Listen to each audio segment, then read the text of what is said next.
This is 7 of the strangest, creepiest, and most mysterious graves in the U.S. Which Okay. I think I've talked about this on the show that if I was like super wealthy, like I would have a headstone that like sent people on like this like kind of national treasure like series of like hidden clues that lead to just nothing like or something ridiculous. Yeah. I'd love to have like a mysterious grave where people are like, "What was this guy? He was like part of a secret society or the Illuminati or something." Mm. Number one, the paste eater's grave. Remember how your parents told you not to eat glue as a toddler? Well, here's one man who clearly never learned that lesson. The paste eater's gravestone stands in Goldfield, Nevada. According to local reports, in it lies an unknown vagrant who reportedly died in 1908 after eating library paste. A newspaper clipping from the Times states the starving man's corpse was found with an empty paste jar. Hopelessly hungry, he had eaten the toxic concoction as what would become his last meal. Despite not knowing who the lonely wanderer was, the townsfolk gave him a burial and a simple headstone. But did they really need to write this particular cause of death on it? It just says like died eating library paste, and then the date, and then like unknown man at the top. It's What? kind of No, he sad was though. murdered. It's he probably was, but like even if he like it's sad because like it probably was less of like a compunction to eat the paste, but like he was just like starving and he's like, all I have is Yeah. this paste. I'll give it a shot. But then again, we have seen those shows where people do have compulsions to eat weird stuff. That's true. Could have gone He either could way, maybe. he could have just been an ancient version of one of those people. Yeah. Number two, the Saint Omer witch's grave. The town of St. Omer in Illinois is no more, but its old cemetery remains to this day. In it, you will find the strange gravestone of the Barnes family.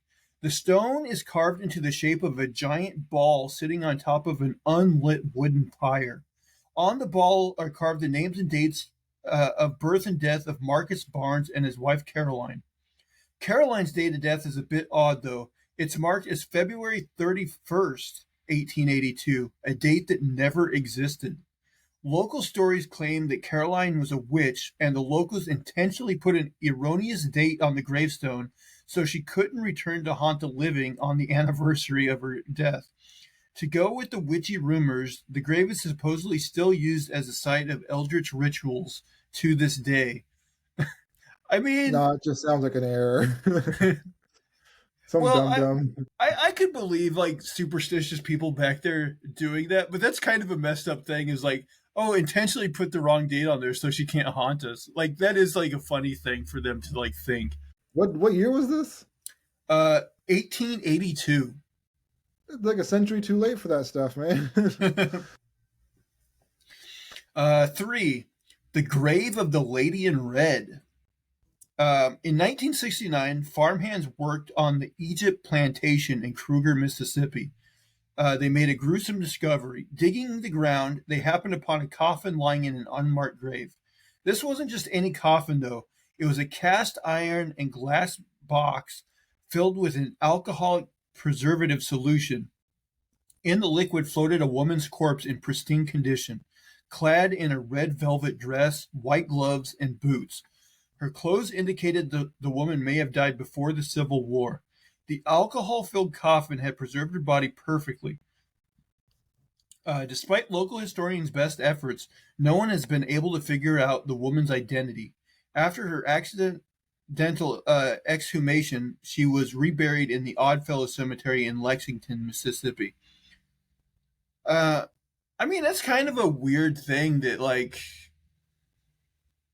it almost makes me wonder if, like, there was a serial killer back then and this was, like the only victim they found of his. Yeah, He's I can see like, that. his calling card is like to preserve the body and put him in like a red dress or something. The red dress killer. Mhm. Number four, the XYZ grave. A gang of 4 criminals was about to break into a bank in Deep River, Connecticut on December 13th, 1899. Unfortunately for the robbers, somebody had tipped the bank off about their heist. The bank security guard, Harry Tyler, stopped the robbery, and the man leading the criminals died in the ensuing exchange of fire. With no idea who he was buried in an unmarked grave. Shortly after, Tyler received a letter penned in what he took for a woman's handwriting. The letter requested the dead robber be given a gravestone engraved with the letters XYZ. Well, that's what the deceased criminal got. For the next 40 years, locals reported seeing a woman in black visiting the grave every December, leaving behind one carnation. Number 5, the Merchant Ball. Charles B. Merchant sure lived up to his surname. He was a successful, wealthy businessman from Marion, Ohio. When he died in 1896, his family erected a striking gravestone featuring an enormous polished stone ball sitting on top of a pedestal. One spot on the ball was left rough, as the family assumed it, together with the ball's weight, would keep it stationary. For some reason, though, the ball began rotation, exposing its bald spot to the world. The ball has been reoriented a couple of times, but to no avail. It always begins rolling again, showing off the one rough spot on its smooth surface. No one knows exactly why the ball rotates, although it probably has something to do with vibrations traveling along the ground. Or maybe it's Mr. Merchant who can no longer keep the wheels of his business turning, so he turns the ball on his grave instead. This makes me wonder, like, what exactly, if you were rich, could you get away with, like, making your tombstone? Like, could you make a tombstone that just, like, is ridiculous and has, like, a bunch of, like, spinning, like, things on it and, like, weird lights and stuff on it? You know what I mean? Yeah. I don't know. I'm sure you could. You could do anything if you're rich. The world is your oyster. I mean, it just seems like most tombstones are so boring. They're just like, pieces of rock that do nothing. Hmm. I mean, back in the old days, though, like ancient times, if you had a very nice tomb, somebody would go rob it. If you had a nice That's tomb true. now, I imagine somebody will go rob it. That's probably true, yeah. Number 6, the Aurora alien's grave. The Roswell incident is probably the most famous UFO case in American history, but there was another similar story in Aurora, Texas, some 50 years earlier. In 1897, a supposed mystery airship crashed into a windmill of Aurora Judge J.S. Proctor. The accident killed the craft's pilot, a petite Martian creature. The locals gave their extraterrestrial visitor a Christian burial, despite not knowing the alien's actual religious convictions. Under a tree in the town's graveyard, they reportedly erected a small headstone for the being, etched with a simple drawing of his wrecked airship. Eventually, the gravestone disappeared from the graveyard. At some point, a replacement was put in place, until someone stole that as well. Frankly, there's no evidence that there ever was an alien grave in the Aurora graveyard. Nonetheless, a state historical marker at the site mentions the spaceship and its dead pilot, so maybe it did happen.